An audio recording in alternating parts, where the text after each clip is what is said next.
अरे आइल बाटे जिला पंचायत के ओटावा हो, भैया अतुल के जीतई ह। अरे आइल बाटे जिला पंचायत के ओटावा हो, भैया अतुल के जीतई ह। अतुल के जीतई ह हो, अतुल के जीतई ह। अतुल के जीतई ह हो, अतुल के जीतई ह। अरे सबका से बाटे हाथ जोड़िया हो, भैया अतुल के जीतई ह। अरे सबका से बाटे हाथ जोड़िया हो, भैया अतुल के जीतई ह। अतुल जीती है बीका सब बढ़ाई है, अतुल जीती है विकास बढ़ाई है। सब गरीबवन के हौसला बढ़ाई है, सब गरीबवन के हौसला बढ़ाई है। अरे जिला के नामवा बढ़ाई है हो, भैया अतुल के जीतई ह।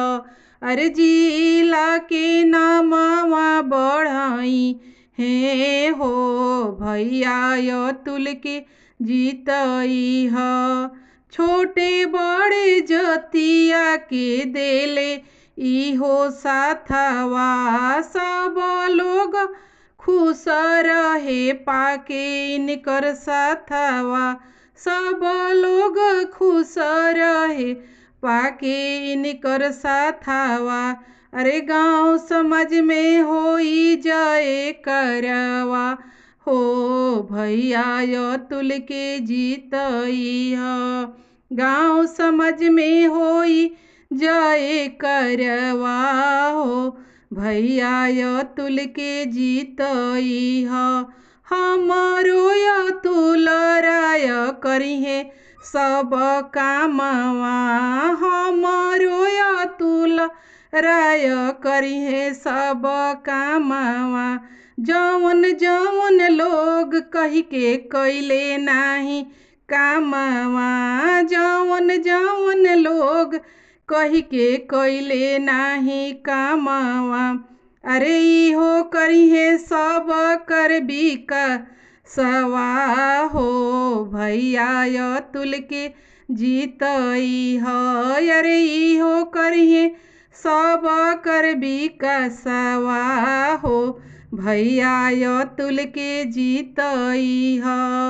वार्ड 42 के इहो हवे नेता, वार्ड 42 के इहो हवे नेता। सब कर कामवा के रहे इनका चिंता, सब कर कामवा के रहे इनका चिंता। अरे इन्हीं के विजयी बनई हो, भैया अतुल के जीतई ह। अरे इन्हीं के विजयी बनई हो, भैया अतुल के जीतई ह।